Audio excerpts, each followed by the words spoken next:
Dear black people, white people call the police on black people because... Yo, Pierre, you wanna come out here? NANI?! A baby only understands two relative signs: pain and joy.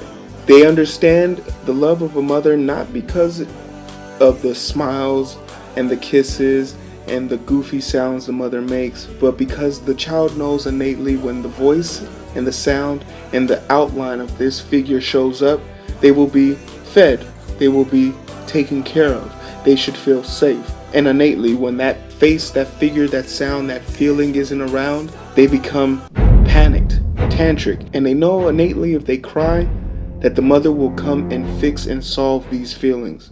So from a very young age, almost from the day we were born, is genetically put into us the psychological effect of fear, pain, and happiness.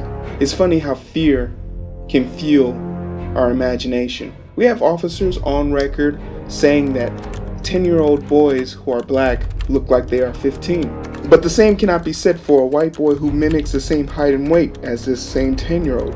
Is it really possible that people's fear of black people is real? And I'm here to tell you, yes! They are very afraid of us. And that's okay. They're allowed to be afraid because they've put themselves in a situation where they don't have any exposure with black people except for what they see on TV. And the African Americans in this country have been running a race 400 years behind. But let's really talk about the facts, because I'm not here to victim shame, nor am I here to defend the victims. I'm here to talk about why white people call the police on black people. Hey, look! Fear. They are actually afraid, and it's our responsibilities as African Americans, as black people, to acknowledge this fear, to understand that they have the fear, and them having it isn't reason for us to shun them. It is our job to extend that olive branch, because we do need a few Tony Starks, a few Captain Americas, a few Karens on our side. People who can identify with us, who realize we are not people to be feared. Because extending that olive branch to Karen might shift the way they might feel when they see your nephew playing basketball outside their house. And maybe the difference between them calling the police or them admiring kids just having fun. Look. The second reason why white people call the police officers during conversations with black people is because they actually believe black people are afraid of the police. And I shouldn't have to say this, but I will just in case. This is not for all white people or for all black people. But you have to admit that the police in this country today were brought up in a time where calling the police on black people was the norm. Police departments were originally designed to be slave hunters.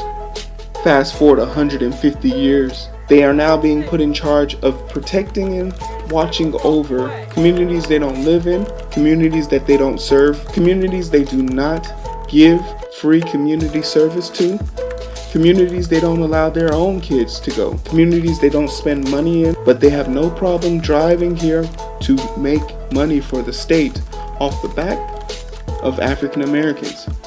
African American communities are policed 10 times harder than white communities. This is not by accident. White people have been trained subconsciously to call the police when black people make them feel uncomfortable. And that means they can call the police the moment they see us. As the two victims of the Starbucks incident found out that just being in a place for 2 minutes after asking one question with no conflict, and that's a very important word that you should pay attention to, conflict. There was no conflict here. There was a request made, it was declined, and the two parties separated with no other interactions.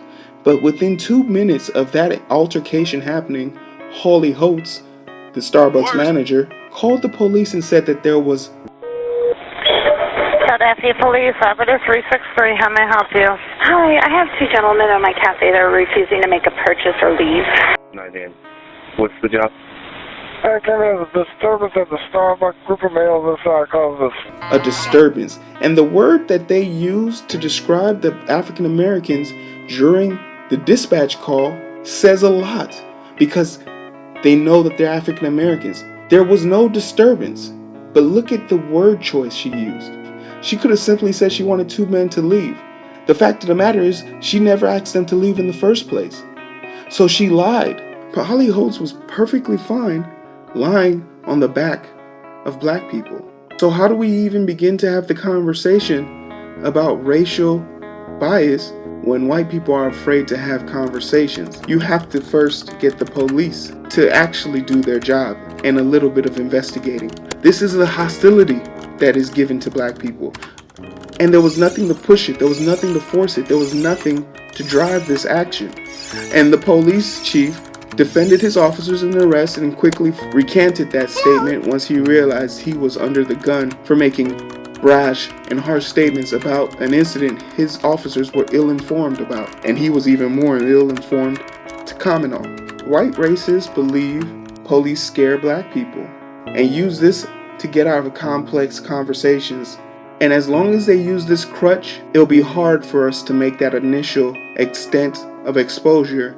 But it is our job to continue to show up and show out in these areas to get people to realize that the problem isn't with us, it's with white people who are afraid of black people. But wait! There's more! But here we have a young mother protecting her children. That's pathetic. And you are a disappointment. And you are just following him. So you are also a disappointment. You can't put together a sentence of what the problem is. Are you finished, ma'am? I'm shocked. I'm shocked and very disappointed. Thank you for your help. You may take them now. You may not tell me when to take my child. You may shut the f up and not tell me when I may take my kid. And the way she talks to them degrades them. Do you think for a second that this could be a black person? She has every right. But the difference is, she has the right. Black people are not given this right.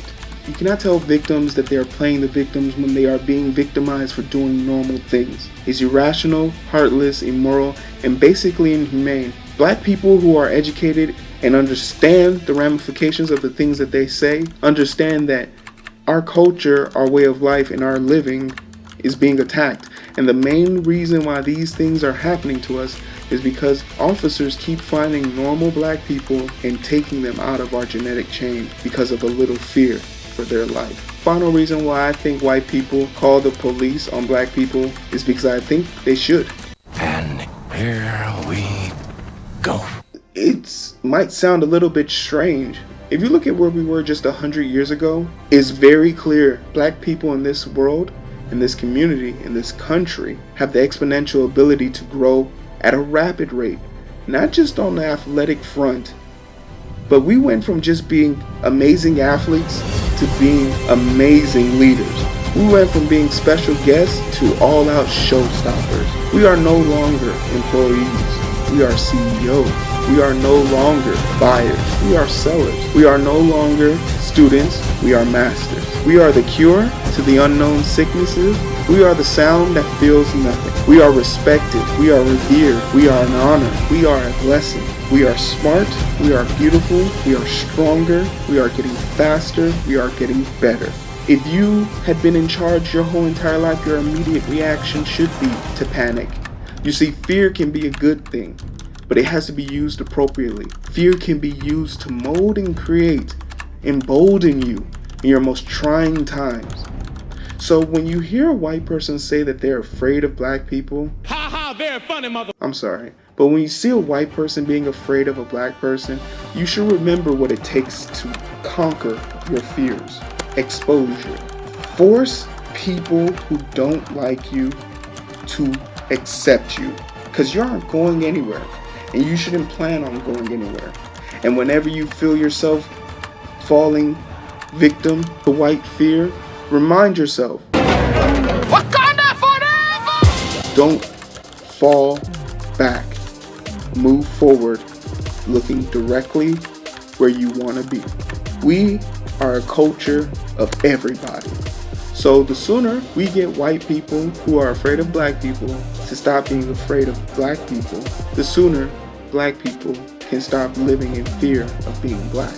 Because we didn't choose this life, but you can choose what you're afraid of. With love, from a hero for fun, Hero Abdullahi. P.S. Kanye West cannot come to Wakanda. Neither can his fans.